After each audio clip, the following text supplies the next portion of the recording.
if you have to chase him, then he isn't worth catching. And he shouldn't have put you in a position that you have to even chase him to begin with. But the reality is that life happens, and there's so many different reasons why women find themselves chasing a man, pursuing a man. And some of you may not even realize that you're chasing. You might just think you're doing your part in trying to make things happen. And I applaud your willingness to put yourself out there and be vulnerable. But you have to understand the dangers of chasing a man and the fact that he's not the one for you. And I'm going to break it all down so that you can clearly see the pitfalls here, why he isn't that guy, when he might just be that guy, and just everything you need to understand about this dynamic. So the first thing I want you to consider is he really worth your time? I say this because I see so many scenarios. And let me add this. It's not even just chasing. It's also holding on for dear life to the desire of being with this certain specific man, all right?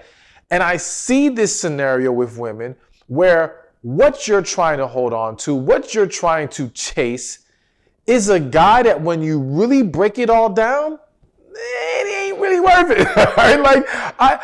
And that's not to even insult the men that you may hold in high regard, but it is to put in perspective that sometimes you get lost and caught up desiring an individual who isn't even truly best for you.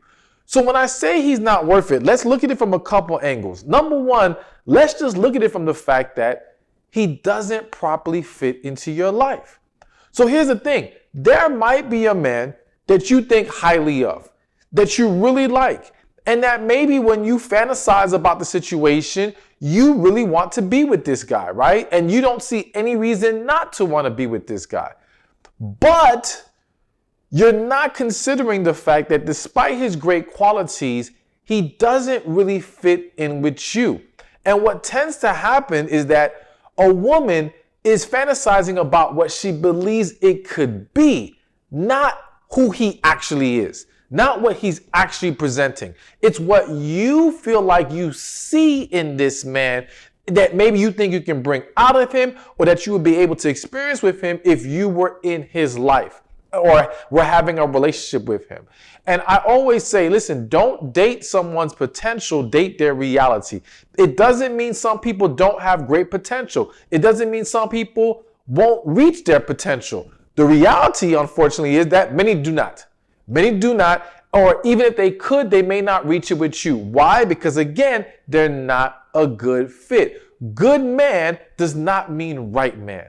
Does not mean the man that you can actually share your life with. So you've got to take a step back and understand, are you pursuing the resume on paper? Are you pursuing and holding on to, again, the idea of him and what you think he could be? Or are you accepting the reality of who he is and the fact that you are in a situation where he is not being either receptive to your interests or he is not pursuing you on his at all either, all right? Because again, if he's that great and he's not even trying to engage in this courting with you, then you're only shooting yourself in the foot and wasting your time. So there's that aspect, the fact that he's simply not a good fit despite being a great guy. But then there's also the angle of he's just not that great to begin with. Like, and let's not act like we don't see this. Even if this isn't you specifically going through this, I'm sure if you think about it, you can think of a friend, a family member, someone you've known, acquaintance, that was all into a man, maybe chasing and pursuing, maybe just holding on to the idea of being with him. And when you look at the guy, it's like, for what? Like, what are you doing? And if you are that woman, I don't want you to feel bad. I'm trying to kind of wake you up because, again, it's so easy to fall into this pattern of overlooking the red flags, overlooking the real issues that exist because you want this so bad. And your desire for wanting it stems from deeper rooted issues that you're not properly addressing. Now, we'll get more into that a little bit later.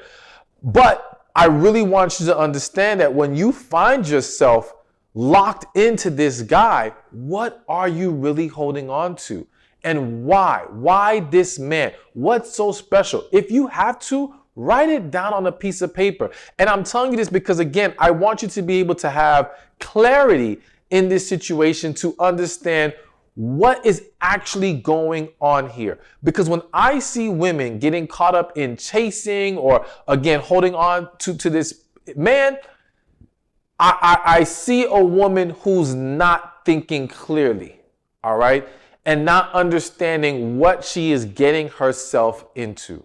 Another thing I want you to consider that we're going to lead into right now is, are you chasing love or are you chasing attention? All right. Now, again, there's some other things to discuss, but let's focus on this: love or attention. The reason why I felt the need to bring this up. Well, first, let me give an example or a story. I'm sure many of you are familiar with the show Family Matters. I believe that's the right. Yeah, Family Matters. That's the show with Steve Urkel and Laura and the Winslows, whatever, right? And so in the show, if you guys remember, Steve Urkel was all chasing Laura and wanted her badly, and she would always reject him. She didn't want him. You know, he's this nerdy kid, whatever. But then once Steve took his attention away from Laura, and then even took it further, gave his attention to another woman, Laura found herself wanting Steve. Now, some people will look at that and say, well, it's that you don't know what you had until it's gone, right? No, that's not what's going on there. What's going on there is sometimes as a woman, and this can happen to men too, despite your lack of desire for that person, their attention makes you feel good. All right. Their desire for you makes you feel good. So it's kind of like you enjoy, you're annoyed by it to a certain extent, but you kind of like it to a certain extent. Okay. And I'm not saying every situation. Sometimes it's flat out, you don't want none of that attention, and the story.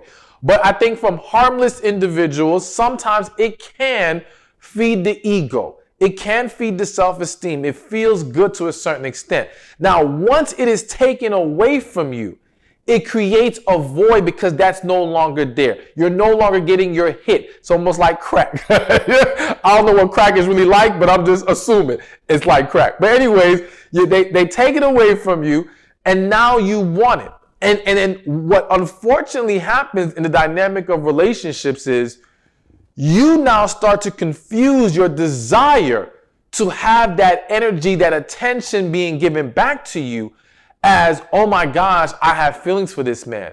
Oh my gosh, maybe I do love him. Oh my gosh, maybe I should be with him. Hell no. No.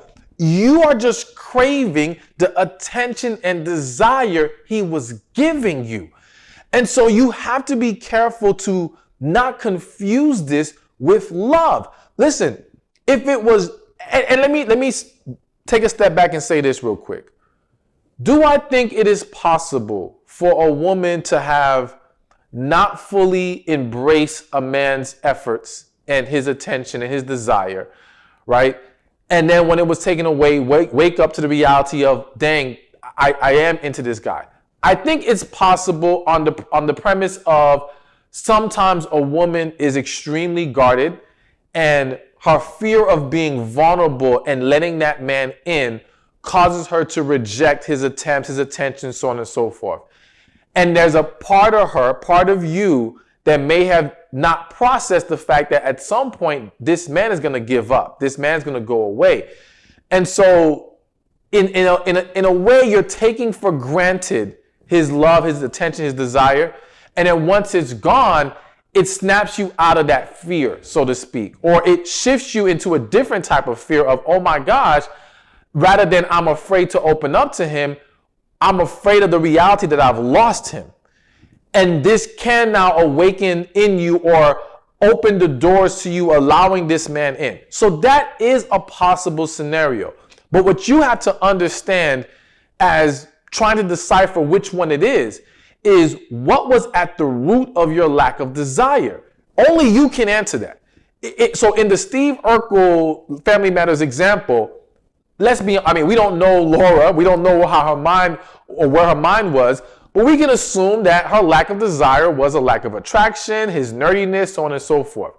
So there's no reason for me to believe that her now feeling some kind of way and wanting him is due to genuine love now being awakened or being allowed to be fruitful in the situation.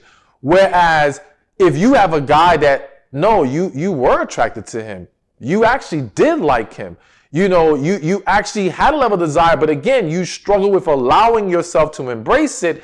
Now we can make the argument that this is a genuine transition that has occurred. But going back to the original main point, you've got to make sure that in the scenarios where you find yourself chasing this guy or again, holding on to this guy, is it about love or his attention? Now, here's something else that hit my spirit that I need to mention. Also ask yourself, is it love or is it guilt? So here's the other thing that happens to a lot of women. Sometimes you're dealing with a guy, whether you like him or not, there may be some desire there, whatever the case may be. And maybe you're dating him, you're getting to know him. But at some point, you feel like you messed up. You made a mistake that hurt him. You made a mistake that pushed him away, or a decision on your part that maybe you thought at that time was a good idea and it wasn't. And now you find yourself desperately wanting him because you desperately want to make things right. You desperately want to correct the wrongs. You're being fueled by your guilt of what happened in the situation, not actual love of the man, not actual connection, not true desire that's going to create a healthy relationship. No, you just don't want this situation to end on the note that you made a mistake. Now, listen, I understand it's a hard pill to swallow when we feel like we pushed away someone of quality or a quote unquote good thing. Doesn't mean it was the right thing. So it may be a blessing that you pushed him away or whatever the case may be.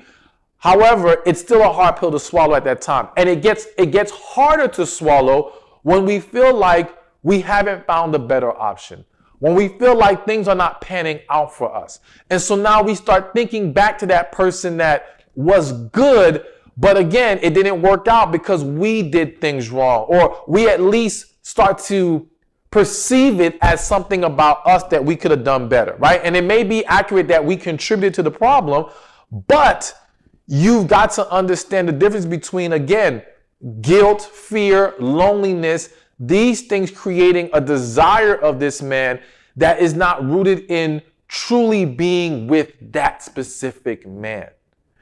And you cannot allow the guilt to trap you. And now, again, because things like guilt and even the need for attention can create this pattern of constantly thinking about him, constantly wanting him around, that can fool you into thinking, I love him. No, you don't. It's just an unhealthy attachment.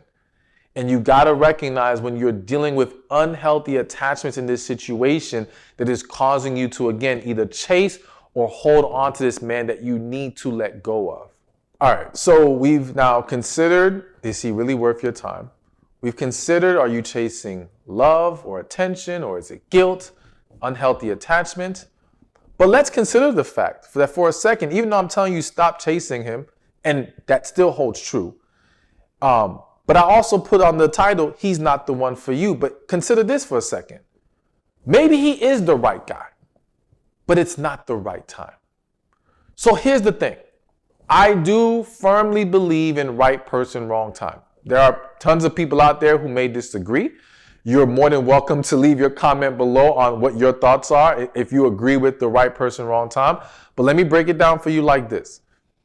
I think that I've seen it for myself, and I believe it from what I understand from a spiritual perspective, that we may cross paths in life. And some people will immediately jump in and say, well, why would you cross paths with someone who isn't right for you? Why essentially would God bring them into your life when it's not time for it?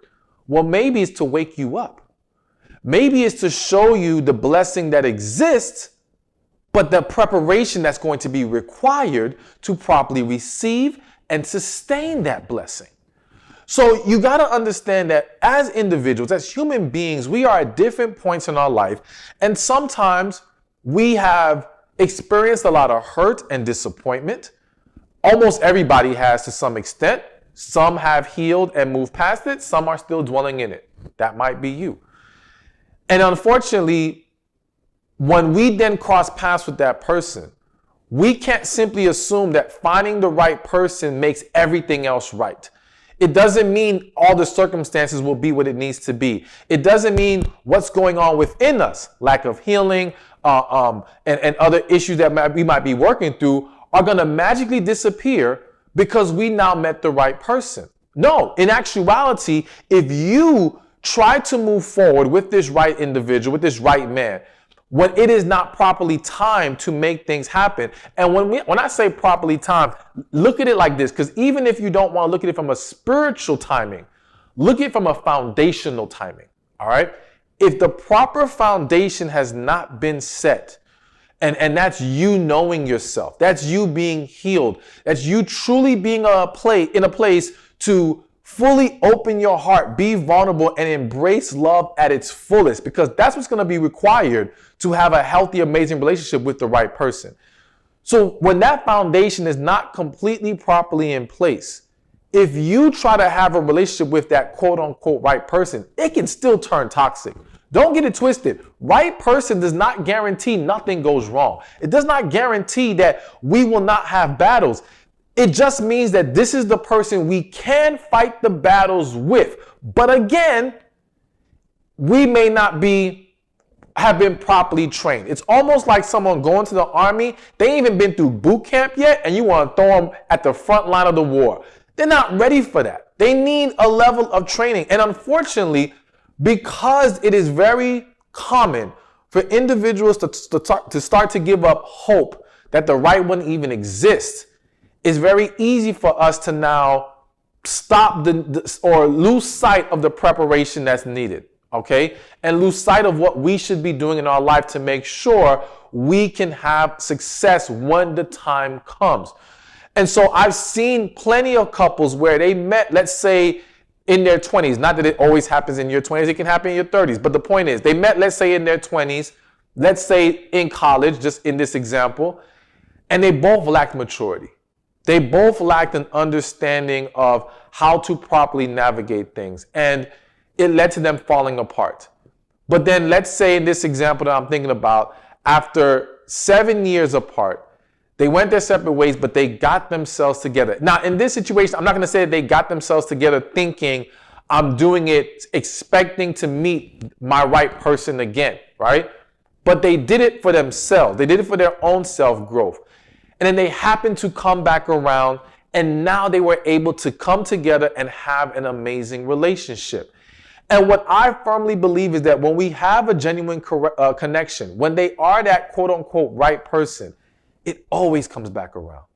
It always shows itself when opportunity comes to you once again. The issue for most people is that when the opportunity comes back around, are you still not ready?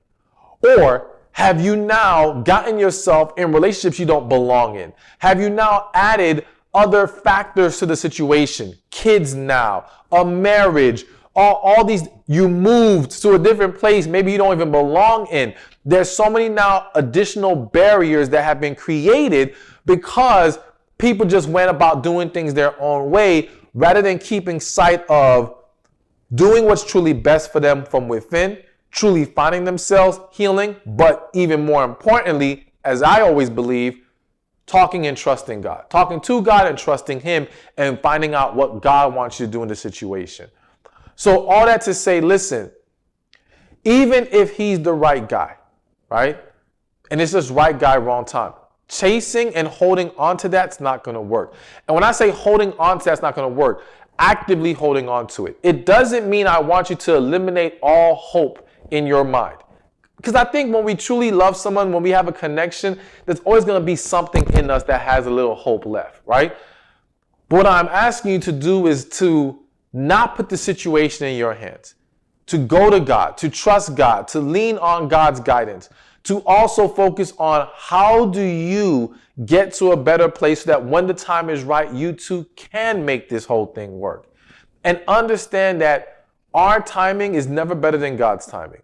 So you've got to be patient in the process. But again, you have to be in a process of preparation, not just let me just do whatever I want and think everything's going to work itself out. Now, last but not least, if you know me, then you know it was going to come up at some point. What does God have to say about this? That to me is possibly the most important thing, aside from healing, is you connecting with what does God want you to do? Because I'll say this right now with a lot of confidence, all right? And I could be wrong, but I believe I'm not. and that is, God did not put you, the woman, to be chasing no man on this earth. Plain and simple. That is not to say that I think men should be chasing women. Let me just get that out the way real quick. I do not believe in chasing either way. I believe in two people running towards each other to build a healthy and amazing relationship. Two people putting a mutual effort to build a healthy and amazing relationship. No one should be chasing, right? But again, let's just focus on you. God did not put you here to be chasing. So when I see a woman behaving in this way, what comes to me or what I start to think is you are not consulting with God. You are not praying. You are allowing your emotions to get the best of you rather than taking a step back, going in prayer and seeking guidance on how to move forward. Now, I have seen situations where women will say to me, God told me this is my husband, or God told me this is the man for me. I'm not here to argue with anyone on if they genuinely feel God said this is the one for them. My only questions or concerns are, one, did you come to that conclusion based off interpretation of signs and events? Or is that the answer you received in your spirit? All right? Because I've seen a lot of people put together all kinds of puzzle pieces that didn't really fit to come to the conclusion they wanted, rather than really be able to go in prayer and say, no, this is what I got within my spirit. All right? Number two, even if God did say that's your guy, what did God say about handling the situation? How to proceed in it? So again, could it be right guy, wrong time? Could it be, okay, that's the guy for you, but God is not telling you to chase the man. There's some other things you got to do to make this all play out and work out the way that it needs to work out. So if you're going to say to me, I did talk to God, I do believe this is the man for me. All right, then the next question to ask in prayer is, how do I proceed? What is the role I have to play in this situation? And sometimes, many times possibly, God will tell you to chill out, relax. It'll be taken care of. But there's still other things you're going to have to do. So either way, I do believe there's always a role that we play in bringing forth our blessing, so to speak, or getting to our blessing. All right. And then the last thing I'm going to mention about this God piece is make sure you're not scapegoating God. All right. I want you to go to God. I want you to pray. I want you to embrace the spiritual aspect of living your life to your fullest. However, I do not want you to hide behind God. I do not want you to use God as a shield to defend and validate actions and behaviors that he didn't really co-sign. All right. And again, I'm saying co-sign as you, just as long as you can say to me, you went in prayer and talked about this to God, so be it. I'm not arguing with anything like that because I don't know. I'm not in your prayer to tell you you didn't hear that or you did hear this, whatever the case may be. Only you know the truth.